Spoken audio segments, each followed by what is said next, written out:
Indiana Disability History Project, Indiana Institute on Disability and Community, Indiana University.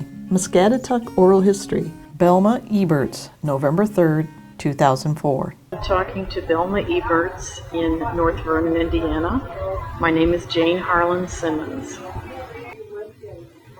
Well, my daddy was a railroader, so we lived in North Vernon 2 or 3 times. I started to school in North Vernon, and then we moved to Cincinnati, and then we moved to Seymour, and then I came back here and finished the last 2 years of school here. So, and then I married here, and that was that settled me down. In fact, I moved into this apartment, and I moved out of the house that I'd lived in for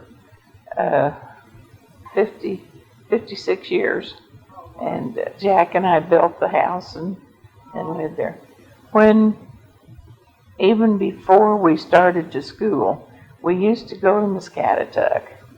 My daddy played baseball. He was a pitcher, and a real good friend, the family friend, he was the catcher. And Mother and his wife would pack a lunch, and we'd have a picnic after the ball game. And they played ball to entertain the patients out there. And the patients were always interested in talking to the kids in the group, you know, because we tell them all kinds of stories. I mean, we just tell them things they'd ask us, and we... What kind of things did they want to know? Oh, you know, I don't really remember. Since I was as young as I was, I was probably 5 years old, 4 or 5. Uh-huh. Then when I came back here, didn't have much to, well, yes, we used to go to they had a dance out there I forget when it was, and on one floor they round danced, and on another floor they square danced. And we always managed to go watch them square dance, and Kurt got in the square dance one time, and you know him about square dancing. Then Now, is he older or younger than you? He's a year younger than me. He was pretty young at that. Well, we had come back to town, see. You left when you were around 5? Well, I was in I think I was in the first grade of school. Had just finished the first grade when we left here, and then we didn't come back here until I was a junior in high school. And then it's when we, well, even after we were out of high school as married couples, we'd go out to that dance every year, and it was always fun. But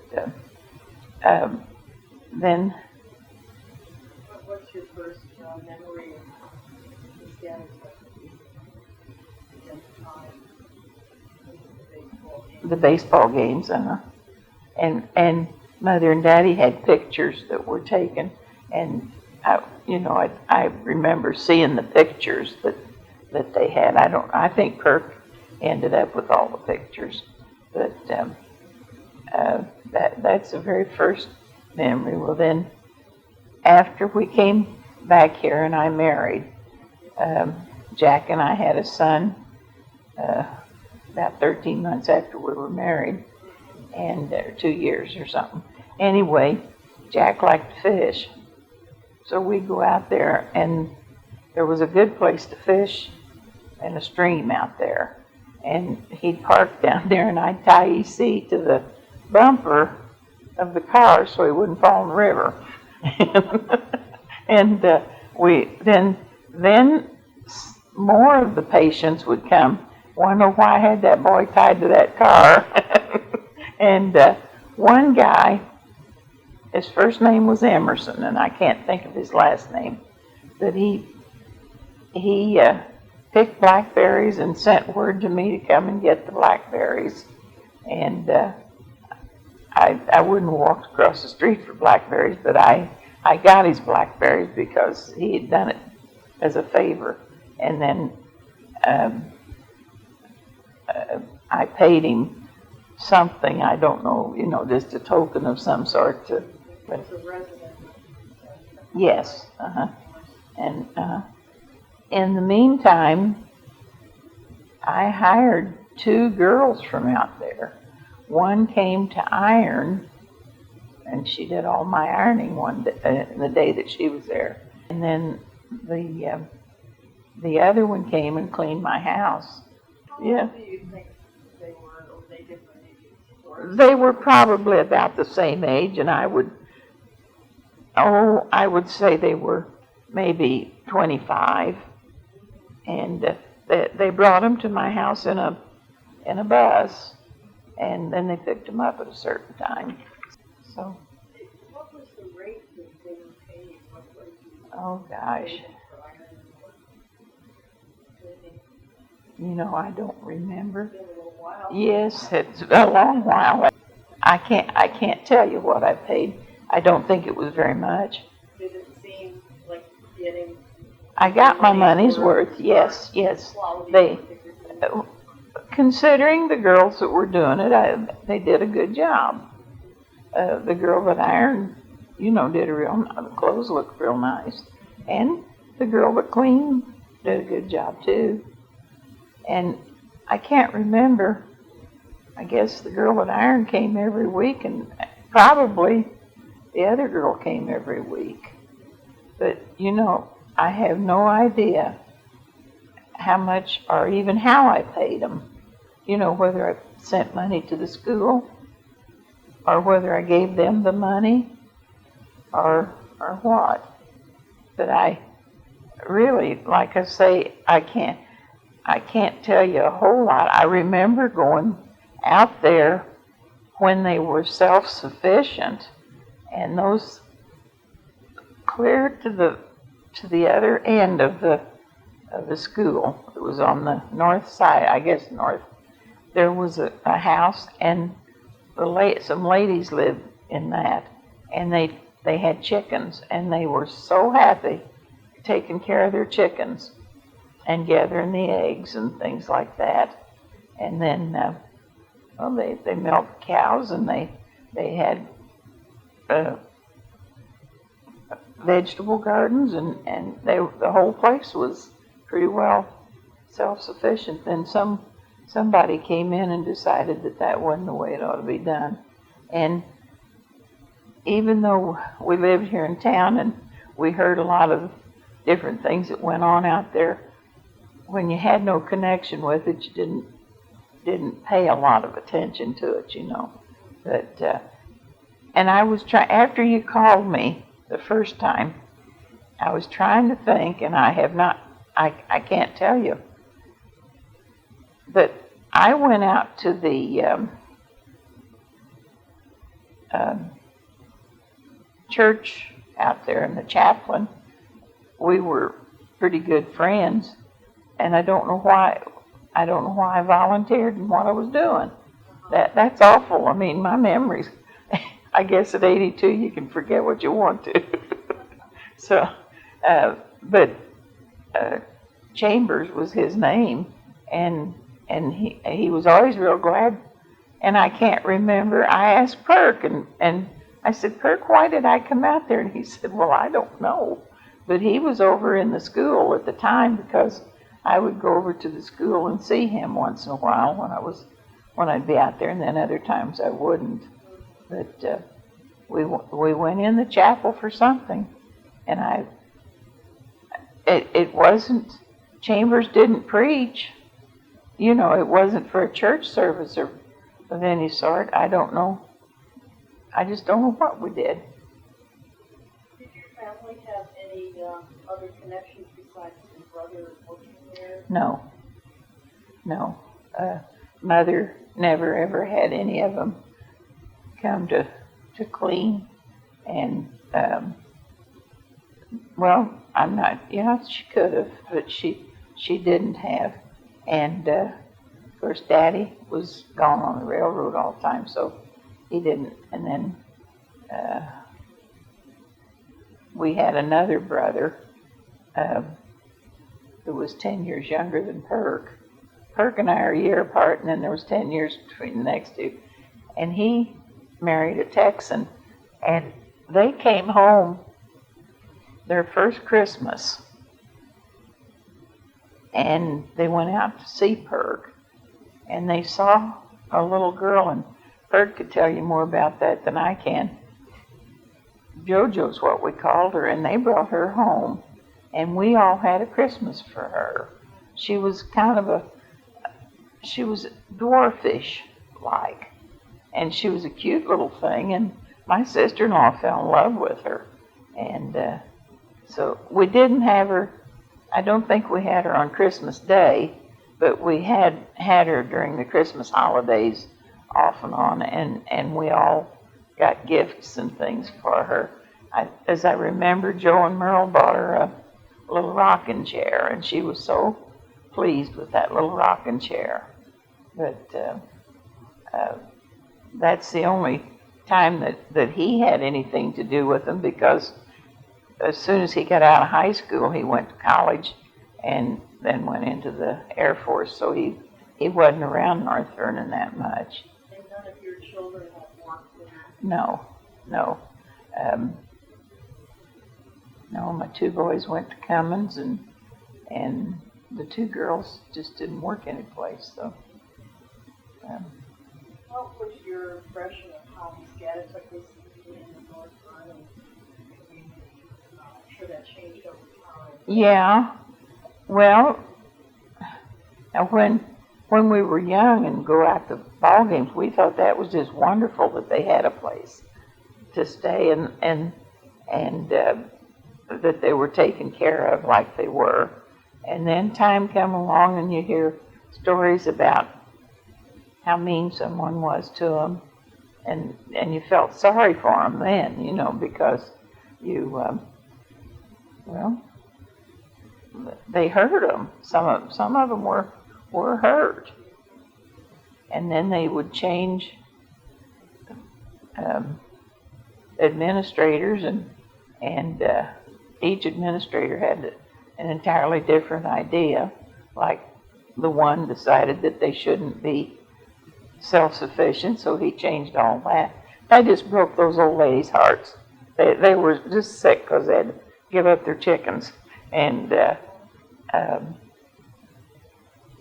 some of the administrators were well liked around town, and every once in a while they'd get one out there that people around town didn't care a whole lot for, but it was his ideas of how he ran the place.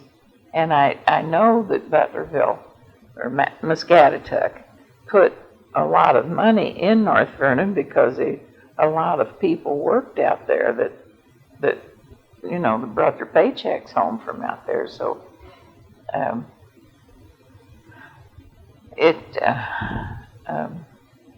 it was a good thing for our surroundings here, because they helped. I mean, they put bread and butter on people's tables. How were the people that worked there treated by the rest of you that didn't work? Well, it was a job for them, and we knew they had to have a job, and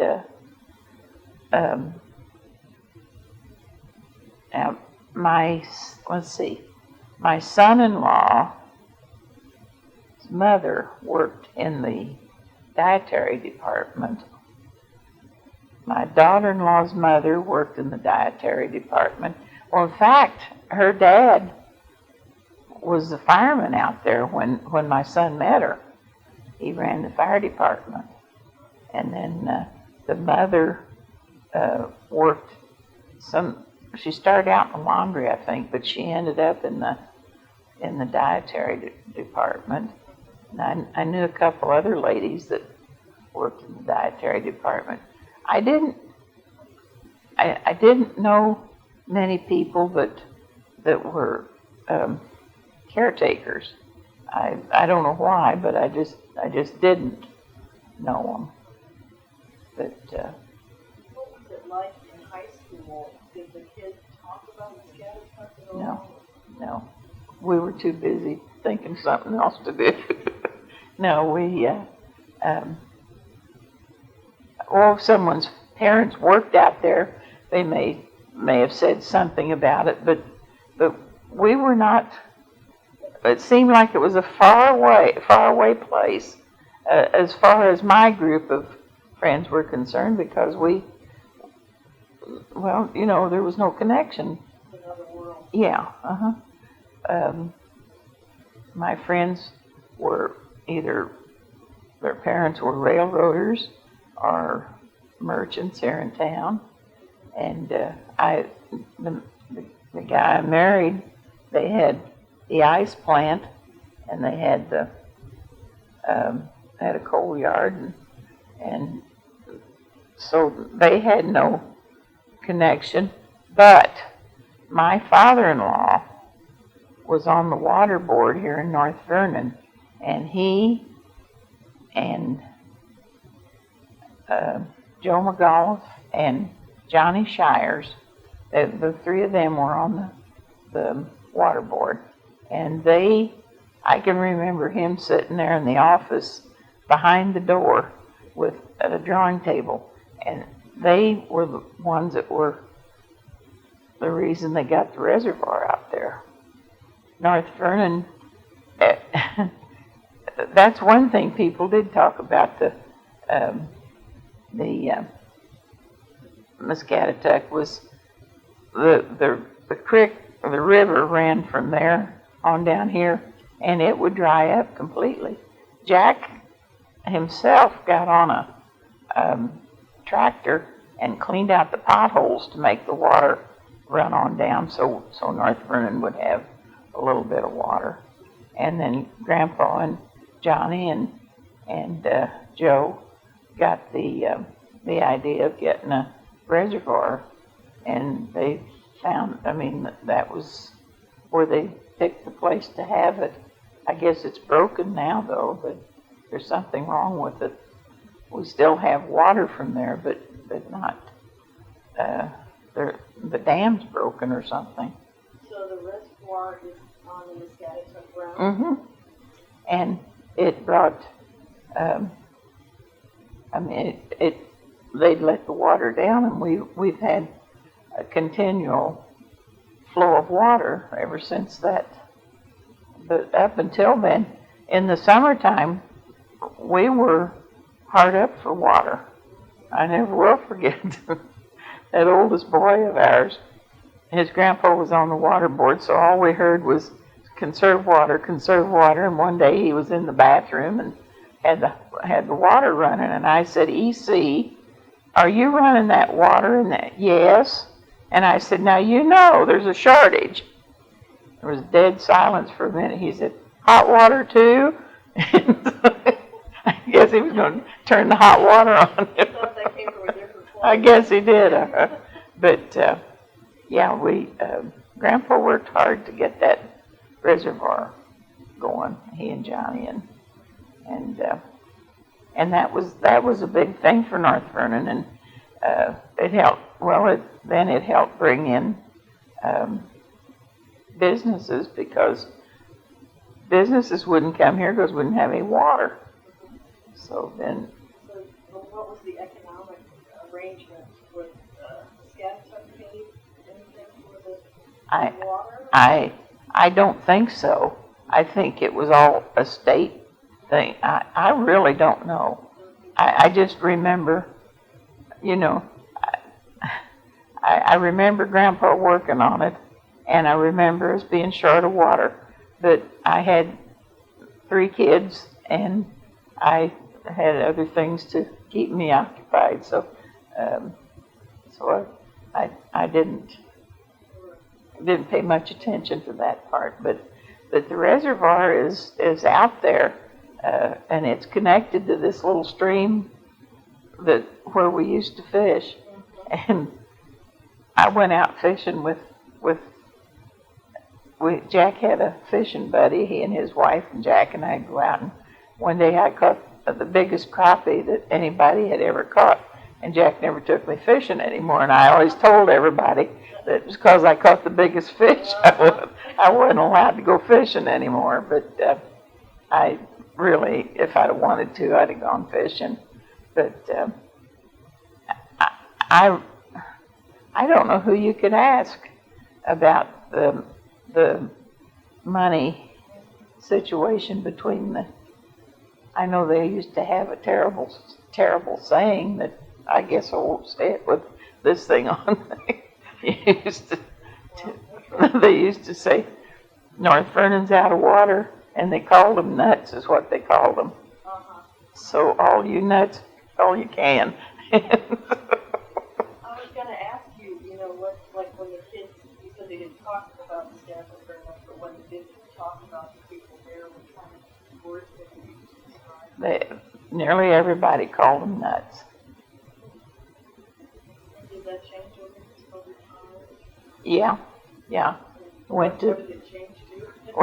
residents or patients or whatever. The same as in a nursing home. You don't call them patients as much as you do a resident, and that's the way. Do you think when people call them nuts, do you think that the idea people had was that they were crazy, or? Yeah. They thought they were not bright, and they were. It was odd to a lot of people when they started letting them come to town and live. We had the lady that had the health food store downtown had a guy whose name was Claude, and Claude came in and worked for her, and I don't know whether she got him a room. We had an old hotel here, and I think a lot of them stayed. Well, excuse me, I got the hiccups. The few that were hired here in town full time stayed maybe in that old hotel, and Claude, he married another one from out there. I can't remember what her name was, and she did some housework, I think, for a few people to earn money. And Claude and she had a family, and I don't know. Claude has now died, and I haven't seen her. Of course, I don't get out as much as I used to, but I don't believe she's around here. She may have died too. Is there much marriage between residents of Muscatatuck and people? No. The marriage was the patients or the residents would marry one another, and of course that's one thing they all talked about was their girlfriends. I mean, they all had a girlfriend and a boyfriend, and they would get to see one another. Well, maybe at the chapel, or maybe something was going on at the gym, or things like that. I think they. And another thing we did, I forgot about. Jack and I square danced, and we went out there. Our square dance club went out there 2 or 3 times, and we square danced to show them about square dancing, and then we square danced with them, the real simple steps. And the caller was a real good friend of ours, and he got tickled one night. He couldn't call for a few minutes. One of them come out with a twine string around his neck and his toothbrush tied to it. And when he showed up, I thought Johnny was going to swallow the microphone. But now, how was that different? Like when you went as a 4 or 5-year-old to dance, was that a lot different than in terms of who was dancing? Or? We didn't go to any dances when all we went to was ball games when we were little, 4 and 5 years old. I was married when we square danced. Okay, I thought you mentioned that you saw some dance going on, and that was when you were. Yeah, yeah. No, there was no. The only thing that I remember as a kid was going out there, and we were always excited because we knew we'd get to have a picnic, and the the seats, the bleachers were just full of the patrons, the residents and as I remember, Mother and Olive kind of kept us off to the side by the car because we were as little as we were. Olive's little girl was only about 3, and so, they just kept us kind of off to the side. Then when the ball game was over, all the residents went on back because they didn't hang around while we were having our picnic or anything. And Mother and them spread a blanket on the ground and put the food out, and we'd all sit on the ground and have the picnic. So. You did say though that the kids asked questions. They'd come over. Actually, they talked to Mother and Olive more than they did to us because we were probably a little backward, and maybe we'd say or something to them, but we didn't talk to them very much. But How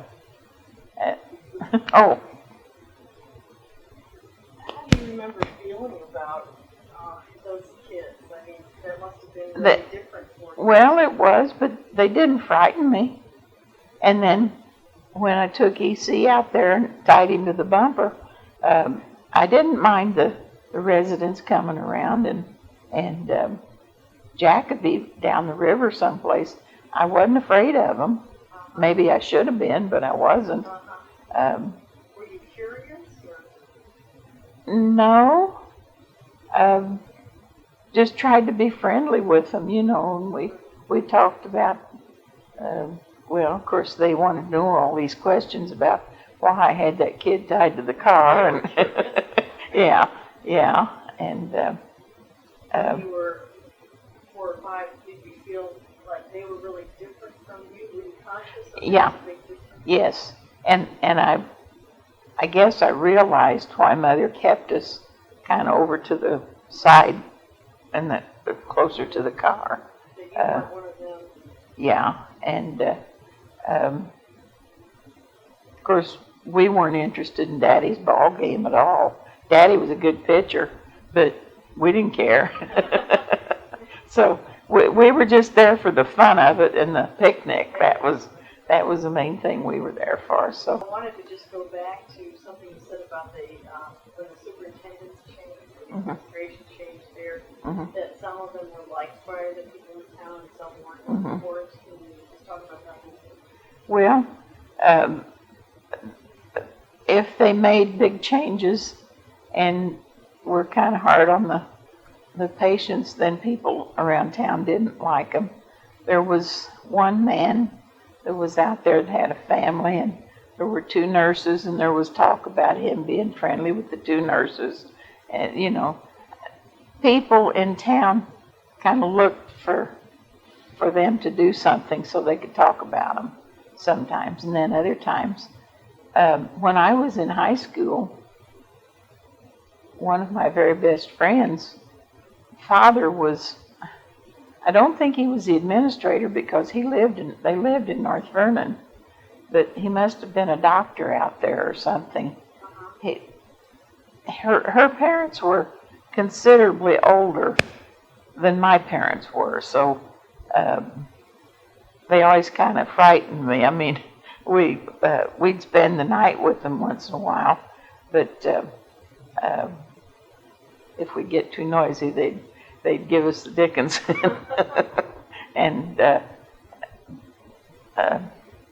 Danny was his name, but I'm trying to think. The one group that Perk worked with, there was lots of scandal about some of them. And Perk's I don't know whether he was the head of the social department or what, but Perk said he was one of the best guys that ever was, but they crucified him. And Was this Mr. Sasser? well, this man worked with Sasser, and I can't think of what his name was. And he's the one that charges were brought up on. Mm-hmm. And what did people in town think about that? Did they think he was guilty or? Probably so. And now I understand this was sodomy churches. This wasn't. It was Copeland was the boy's name that they brought the charges up on. It wasn't Al Sasser, I don't believe. But it's one of Al Sasser's. Yes, yes. And Perk still swears that he was one of the finest guys that ever was, but they brought these charges up. Now, were they still here when they brought those charges up against him, or had they moved on to a different place? Do you know? I don't know. I understand that was why Al Sasser left Because of the scandal or of the the pressures of the Copeland. and And I wasn't sure, well, you know, how the yeah. townspeople Well, viewed that and of course, who this guy's Copeland victim was supposed to be. I don't know. Their staff. I don't know. They thought he may have been gay even back at that time. They didn't think a whole lot about gay people, but they thought he was different. I'll say it that way. Well, then Perk and Al Sasser went to Glenwood, Iowa. I believe Al went out there. And Perk and Polly moved around so much I couldn't keep up with them. We went out to Glenwood 2 or 3 times to visit them, but What did people in town say about Al Sasser? Al was not really. I don't think Al was too well liked around town because he had, well, too modern an idea, and they wanted it to run as an old-fashioned place. And in fact, I think Al's the one that changed it, took the hens away from the old ladies and things like that. But I wouldn't swear to that. I mean, I don't remember. I wasn't in on it. Remember any talk about the case, the criminal charge? No, I don't. Mm-mm. My daughter-in-law could probably tell you a whole bunch of stuff about the place because she was raised out there on the grounds, and she babysat with several different families who lived out there, and she as she grew older, old enough to babysit, she took care of quite a few of the other residents that they lived in sort of a cul-de-sac, and she took care of several of the kids that because she mentions every once in a while about this one or that one, and somebody will say something about him. She said, I remember when he was just this high or something. And Well, I'm not so worried about getting facts from you Yeah. about what happened, but just if you have recollections of what you thought of the place. And, Well, you know, that kind of thing. Muscatatuck was always, in my way of thinking, they kind of, people were skeptical about, about how the people ran it. And that's when, like I say, some would come in that were liked and some weren't liked, and I don't know. I'm not much help to you, I'm sure. Well, you mentioned the square dance group that you were involved in. Mhm. Were there any other community groups that you were either in or you knew of other people that had a relationship with? that volunteered and went out there for different things. Yes, and that's why I was at the chapel, but I don't know what I was volunteering for. I after you contacted me, I kept thinking, now, what was it that I went out to that chapel for? What did we do? Who did we go with? And it will not come back to me. It may come back when you're not trying. Yeah. Were there community organizations like charitable groups or anything that you ever been involved? At Christmas time, a lot of people would go out and have maybe a party in one house or another. They usually tried to get the more high functional places to go and they'd take candy and cookies and visit with them and things like that. But I only remember it at Christmas time. It wasn't a year-round thing. Yeah. Now, I may be wrong. Or, I didn't know everything that went on out there, so I sure wish I could remember why I went to the chapel. But Now, you were a homemaker during this time. You're not working outside the home. no. I didn't work outside the home for a long time, and then, well, Jack was elected, and see, we had two families. We had a boy 16, a girl 15, a boy 11. Then we had a baby, and so I didn't work until I think she was in school, and then Jack didn't want me to work, so I stayed home. And I was in Scouts. I don't remember taking my Scouts out there for anything though, Girl Scouts. And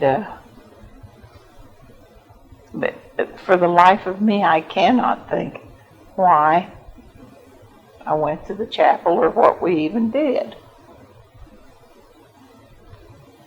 There's a lot more things we could talk about, but Yeah. our time is short. Uh-huh. What is your feeling about the closure, and how do you think other people in the town feel about the closure of this thing? Well, I think everyone feels like it's taken a lot of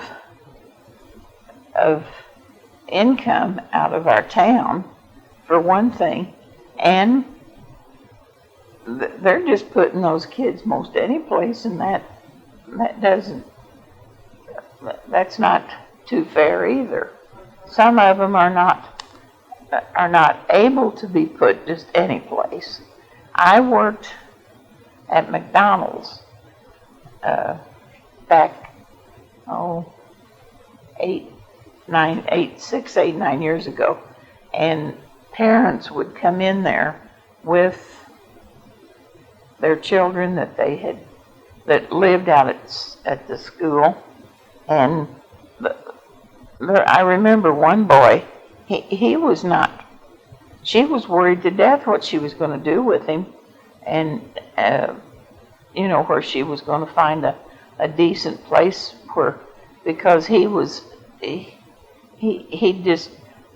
start to eat and he'd just keep going like this, and then he'd yell out and he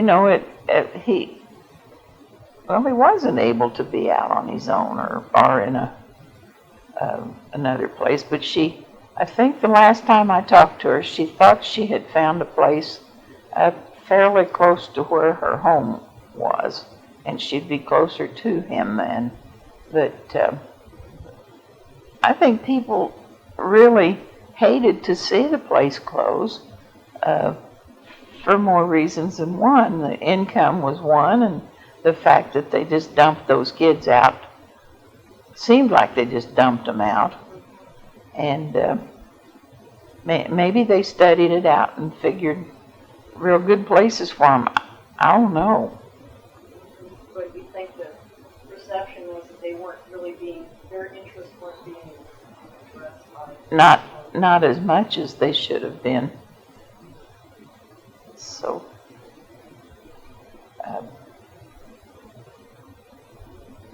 people just took it for granted.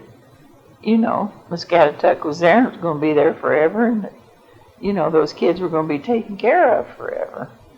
But all of a sudden, they aren't. Music, Redwood Trail. Produced by Indiana Institute on Disability and Community, Center for Health Equity. Funded by the Indiana Governor's Council for People with Disabilities. Copyright 2019, the Trustees of Indiana University.